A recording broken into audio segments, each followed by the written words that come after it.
Hello and welcome back to the Zelda Month Ocarina tutorials. So, we're doing a Epona song today. Let's take a look.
Continuing on our theme from last week of stressing notes, here we have the antithesis of staccato, legato. Legato is what we call it when the notes are bound together rather than held separate. So in this instance, the main melody is played legato.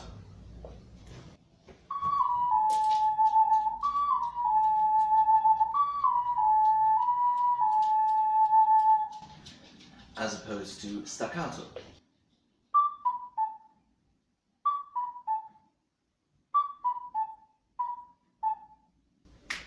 So as you see, the notes flow into each other rather than being punctuated.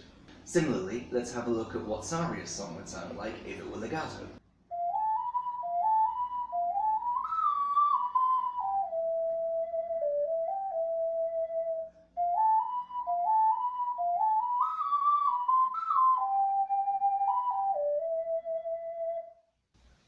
As opposed to.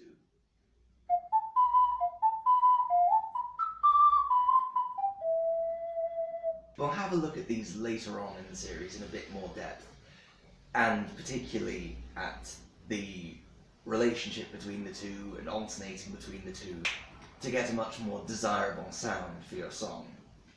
But suffice it to say, having good control over both staccato and legato and knowing when to use which in a song will give you a much more professional sound while you're playing.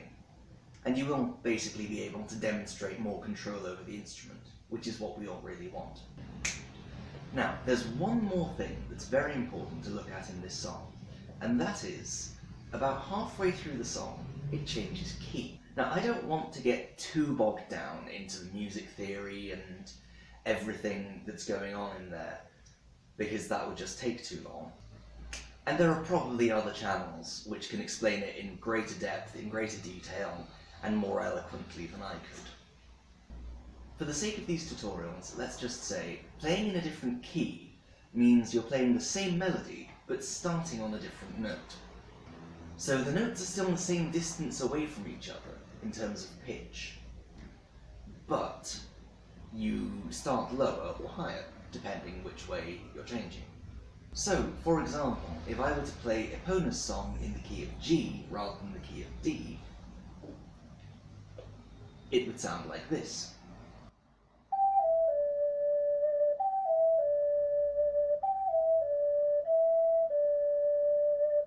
Instead of this.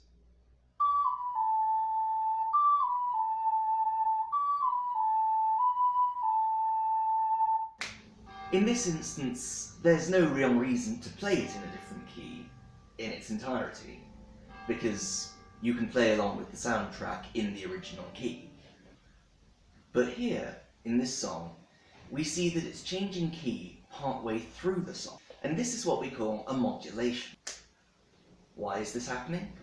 Put simply, the composer thought it sounded better this way. The reason I'm talking about this is that if you're playing mostly by memory or from the overall fingerings of the song to remember which notes are sharp and flat, a modulation like this can throw you off. For instance, here we have B flats all over the place now, when before all the Bs were natural, which means they weren't sharp or flat. Similarly, we now have Cs being natural, when before they were sharp. Now, like I said, we don't need to look at all the theory governing sharps and flats and keys and majors and minors and all that. That's a video for a completely other time. And we'll look more at changing keys in more depth tomorrow. But knowing it's happening in the middle of a song will make it easier for you to keep a handle on your fingerings and not keep playing your Bs as natural because you're expecting them to be natural because they were earlier on in the song. So let's have a look at this again and get used to the modulation.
You've learned Epona's song.